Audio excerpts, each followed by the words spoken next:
ആയൂർ ബിജു, ഇത് സ്വരാജും വിജിനും P K ശശിയും പിന്നെ കുറേയേറെ CPM നേതാക്കളും പിന്നെ CPM-നോട് അനുഭാവമുള്ള സൈബർ ഹാൻഡിലുകളും ഇന്നലെ രാത്രി മുതൽ പറയുന്ന കാര്യമാണ് ഈ RSS ആണ് കൊയിലാണ്ടിയിൽ ലോക്കൽ സെക്രട്ടറിയെ കൊലപ്പെടുത്തിയത് എന്ന്.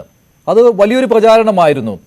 അത് ഈ ഒരു രക്തസാക്ഷിയെ കിട്ടുവാനുള്ള ഒരു തിടുക്കം ആയിപ്പോയില്ലേ എന്നുള്ള സംശയം ഉയർത്തുകയാണ് BJP. സംശയമല്ല, ശക്തമായ ആരോപണം ഉയർത്തുകയാണ് BJP ഇപ്പോൾ ചെയ്യുന്നത്. ഇവരാരും പിന്നീട് അതേക്കുറിച്ച് മിണ്ടിയിട്ടുമില്ല, ഈ പറയുന്ന CPM നേതാക്കൾ ആരും. അപ്പോൾ എന്തോ സംഭവിച്ചിട്ടുണ്ട്. ഇന്നലെ രാത്രി ഈ കൊയിലാണ്ടിയിൽ നടന്ന സംഭവത്തെ തുടർന്ന് എന്തിനായിരുന്നു ഈ തിടുക്കം CPM-ന്റെ ഭാഗത്ത് നിന്ന്? മഞ്ജുഷേ, എനിക്ക് മുന്നേ സംസാരിച്ച ബഹുമാനായ സന്ദീപ് വാര്യർ ചില കാര്യങ്ങൾ പറഞ്ഞു. അദ്ദേഹം തുടങ്ങിയത് എവിടെ നിന്നാണോ അവസാനിച്ചത് എവിടെ നിന്നാണോ എന്ന് അദ്ദേഹത്തിന് തന്നെ അറിയില്ല. അദ്ദേഹം CPM-നെ എന്താണ് പറഞ്ഞോ കൊലയാളി സംഘം എന്ന് വിളിച്ചു. CPM-ന് എന്താണ് CPM ഇതിനകത്ത് കക്ഷികളാണെന്ന് പറഞ്ഞു. ഞാൻ ചോദിക്കട്ടെ, അങ്ങനെയാണെങ്കിൽ സന്ദീപ് വാര്യർ ചർച്ചയിൽ ഉണ്ടെന്ന് ഞാൻ വിശ്വസിക്കുകയാണ്. നാദൂറാം വിനായക ഗോഡ്സെ ഗാന്ധിജിയെ കൊന്നിട്ട് ഇന്ന് നിങ്ങൾ അംഗീകരിച്ചിട്ടുണ്ടോ? ഇല്ലല്ലോ. നമുക്ക് അല്പം പുറമോട്ട് പോവാം. നിങ്ങൾ TP ചന്ദ്രശേഖരന്റെ കഥ പറഞ്ഞല്ലോ. അങ്ങനെ പുറമോട്ട് പോയാൽ RSSകാരാൽ കൊല ചെയ്യപ്പെട്ട എത്രയോ ഞങ്ങളുടെ സഖാക്കളുണ്ട്. അതൊന്നും താങ്കൾ മറന്നു പോകരുത്. എന്തിന്റെ വെളിച്ചത്തിലാണ് CPM-ന്റെ സഖാക്കളെ അല്ലെങ്കിൽ നേതാക്കന്മാരെ അല്ലെങ്കിൽ പാർട്ടിയെ കൊലയാളി സംഘം എന്ന് വിളിച്ച് ആക്ഷേപിക്കുന്നത്?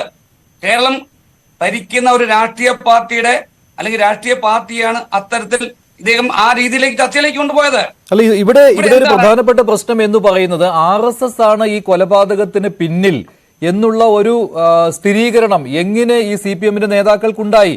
അതാണ് ഒരു രക്തസാക്ഷിയെ കിട്ടുവാനുള്ള തിടുക്കമായിരുന്നു അവിടെ എന്നുള്ള ചോദ്യം ഉയരുവാൻ കാരണം.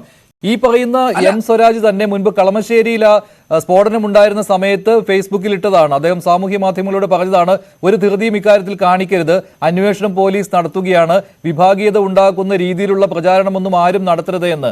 ആ ഒരു സംയമനം അദ്ദേഹത്തിന് ഇക്കാര്യത്തിൽ ഉണ്ടാകാത്തത് എന്തുകൊണ്ടാണ്? അദ്ദേഹം പൊടുന്നനെ തന്നെ RSS ആണ് ഈ കൊലപാതകത്തിന് പിന്നിലെന്ന് സമർത്ഥിക്കാൻ ശ്രമിച്ചത് എന്തുകൊണ്ടാണ്? അദ്ദേഹത്തെ പിൻപറ്റി തന്നെ M വിജിനെ പോലെയുള്ള ഉത്തരവാദിത്തപ്പെട്ട ഒരു MLA തന്നെ സാമൂഹ്യ മാധ്യമങ്ങളിലൂടെ ഇക്കാര്യം പറയുകയാണ്. ആ സമയത്തൊന്നും പോലീസ് ഒരു കാര്യവും ഇതേക്കുറിച്ച് പറഞ്ഞിട്ടുണ്ടായിരുന്നില്ല. അത് മാത്രമല്ല, പ്രതി പോയി പോലീസിൽ കീഴടങ്ങുകയും ചെയ്തു. അതൊരു CPM-കാരനായിരുന്നു. ഇപ്പോൾ CPM-കാരനല്ല എന്ന് CPM-ന്റെ സംസ്ഥാന സെക്രട്ടറിയും LDF കൺവീനറും ഒക്കെ പറയുന്നുണ്ട്.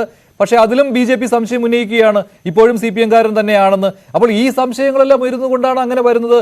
ശ്രീ ആയൂർ ബിജു, എന്തിനങ്ങനെ ഒരു ശ്രമം നടന്നു എന്ന്? അതൊരു കലാപാഹ്വാനം കൂടിയായി പോയേനെ. എന്തെങ്കിലും സംഭവിച്ചിരുന്നെങ്കിലോ പിന്നീട്? കേൾക്കൂ, ഒരു മിനിറ്റ് താങ്കൾ കേൾക്കൂ. എത്രയോ കോൺഗ്രസ് നേതാക്കന്മാര് ഇന്ന് BJP-യിലുണ്ട്. ആ ഏതെങ്കിലും അങ്ങനെയുള്ള ഒരു മുൻകാല കോൺഗ്രസ്സുകാരൻ എന്തെങ്കിലും തെറ്റ് ചെയ്താൽ അതിന്റെ ഉത്തരവാദിത്വം സോണിയാഗാന്ധി ഏറ്റെടുക്കാൻ പറ്റുമോ? ഇദ്ദേഹം പണ്ട് പാർട്ടിയിൽ ഉണ്ടായിരുന്നിരിക്കാം, അദ്ദേഹം ഇപ്പോൾ ഈ പാർട്ടിയിലില്ല. ആ സമയത്ത് ഇദ്ദേഹം ചെയ്ത് ഇവിടെ ഇപ്പം സന്ദീപ് വാര്യർ പറഞ്ഞ അനുസരിച്ച് അദ്ദേഹം പറഞ്ഞ എന്താണെന്ന് അറിയാമല്ലോ, CPM-ന്റെ നേതാക്കന്മാരെ ചോദ്യം ചെയ്യണം എന്നാണ്. ഞങ്ങൾ പറയുന്നു, ഒരു ക്ഷേത്രമുറ്റത്ത് വർഗീയ കലാപം ഉണ്ടാക്കുക എന്ന ഉദ്ദേശത്തോടു കൂടി സംഘപരിവാർ സംഘടനകളുടെ ഭാഗമായിട്ട് ഈ ആക്രമണം നടന്നു എന്ന ഭാഗത്തിലേക്ക് ഞങ്ങൾ പോയാൽ അതിനകത്ത് സന്ദീപ് വാര്യർക്ക് എന്ത് പറയാൻ പറ്റും? അതാണ് ചർച്ച ചെയ്യേണ്ടത്. ഒരു ക്ഷേത്രമാണ് ഇതിനെ തെരഞ്ഞെടുത്തത്, ഒരു ക്ഷേത്രമുറ്റമാണ്. പരിപാവനമായ ഒരു ക്ഷേത്രമുറ്റത്തിൽ ഒരാൾ ആക്രമിക്കപ്പെടുന്നു. അതിലേക്കാണ് എന്തുകൊണ്ട് ഈ പറഞ്ഞ വ്യക്തിയെ മറ്റൊരു സ്ഥലത്ത് വെച്ച് ഉപയോഗിച്ചില്ല, അല്ലെങ്കിൽ മറ്റൊരു സ്ഥലത്ത് ഇദ്ദേഹത്തെ മറുപടി അങ്ങനെ ഒരു മറുചോദ്യം ഉന്നയിക്കുകയാണ് LDF-ന്റെ പ്രതിനിധിയായ ശ്രീ ആയൂർ ബിജു. ശ്രീ സന്ദീപ് വാര്യർ, അല്ല, അത്തരം ഒരു ആക്ഷേപം CPM-ന് ഉണ്ടായിരുന്നെങ്കിൽ പിന്നെ എന്തിനാണ് ഇവരെല്ലാവരും ഈ പോസ്റ്റ് മുക്കിയത്? ഈ ആരോപണം ആദ്യം ഉന്നയിച്ചവർ എന്തുകൊണ്ടാണ് പിന്നീട് പോസ്റ്റ് മുക്കിയത്? അവരെല്ലാവരും ഇട്ട സാമൂഹ്യ മാധ്യമങ്ങളുടെ പോസ്റ്റ് മുക്കിയത് തന്നെ ആയൂർ ബിജുവിനുള്ള ഉത്തരമാണ്.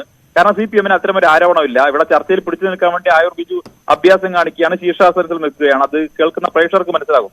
അദ്ദേഹം പറഞ്ഞ മറ്റു ചില കാര്യങ്ങളുണ്ട്. CPM-നെ കൊലയാളി പാർട്ടി എന്ന് വിളിച്ചു. CPM-നെ കൊലയാളി പാർട്ടി എന്നല്ലാതെ പിന്നെ എന്താ വിളിക്കേണ്ടത്? പ്രേമലു പാർട്ടി എന്ന് വിളിക്കണോ? നാട്ടുകാരെ പ്രേമിച്ചുകൊണ്ട് നടക്കുന്ന പാർട്ടിയാണോ? CPM-ന്റെ എത്രയോ നേതാക്കന്മാർ കൊലക്കേസുകൾ പ്രതി. അവിടെ മറ്റേത് രാഷ്ട്രീയ പാർട്ടിയിലെ നേതാക്കന്മാർ ഇതുപോലെ കൊലക്കേസ് പ്രതിയായിട്ടുള്ളത്? മുഖ്യമന്ത്രി തന്നെ കൊലക്കേസ് പ്രതിയായിരുന്നില്ലേ? വാടിക്കൽ രാമകൃഷ്ണൻ കൊലക്കേസിലെ പ്രതിയായിരുന്നില്ലേ മുഖ്യമന്ത്രി? കരിമ്പിൽ സതീശൻ വധക്കേസിലെ പ്രതിയായിരുന്നില്ലേ കോടിയേരി ബാലകൃഷ്ണൻ? CPM-ന്റെ ഇപ്പോൾ നിലവിലിരിക്കുന്ന എത്രയോ നേതാക്കന്മാർ കൊലക്കേസിലെ പ്രതിയാണ്. ടി.പി. ചന്ദ്രശേഖരൻ വധക്കേസിൽ ശിക്ഷിക്കപ്പെട്ട് ജയിലിൽ പോയ കുഞ്ഞനന്തൻ മരിച്ചതിന്റെ പേരിൽ പുണ്യവാളനായിട്ട് ഉയർത്തി കാണിക്കുന്നത് ആരാണ്? കുഞ്ഞനന്തൻ ഇന്ത്യയുടെ പ്രധാനമന്ത്രി ഉറുമ്പിനെ പോലും ഗുജറാത്ത് കലാപവുമായി ബന്ധപ്പെട്ട ഇന്ത്യൻ പ്രധാനമന്ത്രി പ്രതിസ്ഥാനത്ത് നിന്നിട്ടില്ലേ? സന്ദീപ് വാര്യരെ ഒരു സെക്കൻഡ്. ഗുജറാത്ത് കലാപവുമായി ബന്ധപ്പെട്ട് നിങ്ങളുടെ ആരാധന പ്രധാനമന്ത്രി ഞാൻ സംസാരിക്കുന്നത് കഴിഞ്ഞിട്ട് സംസാരിക്കും. ഞാൻ സംസാരിക്കുന്നത് കഴിഞ്ഞിട്ട് സംസാരിക്കും. നിങ്ങൾക്ക് ബുദ്ധിമുട്ടുണ്ടാകും. എനിക്ക് ഞാൻ ഫോണിലാണ്, അതുകൊണ്ട് നിങ്ങളോട് തർക്കിച്ചു നിൽക്കാനൊന്നും എനിക്ക് സമയമില്ല. ഞാൻ സംസാരിച്ച് കഴിഞ്ഞിട്ട് നിങ്ങൾ സംസാരിച്ചോ? തർക്കിക്കാനാകുമെങ്കിൽ തർക്കിക്കുക. അല്ല, ഞാൻ സംസാരിച്ച് കഴിഞ്ഞിട്ട് താങ്കൾ സംസാരിക്കും. ഞാൻ ഫോണിലാണുള്ളത്. ആരാധനായ പ്രധാനമന്ത്രി പ്രതിസ്ഥാനത്തായിരുന്നു എന്ന് പറഞ്ഞുകൊണ്ട് അദ്ദേഹം പ്രതിയാണ് സമർത്ഥിക്കാൻ താങ്കൾക്കാകുമോ? താങ്കൾ അംഗീകരിക്കുമോ? താങ്കൾ പാർട്ടി അംഗീകരിക്കുമോ?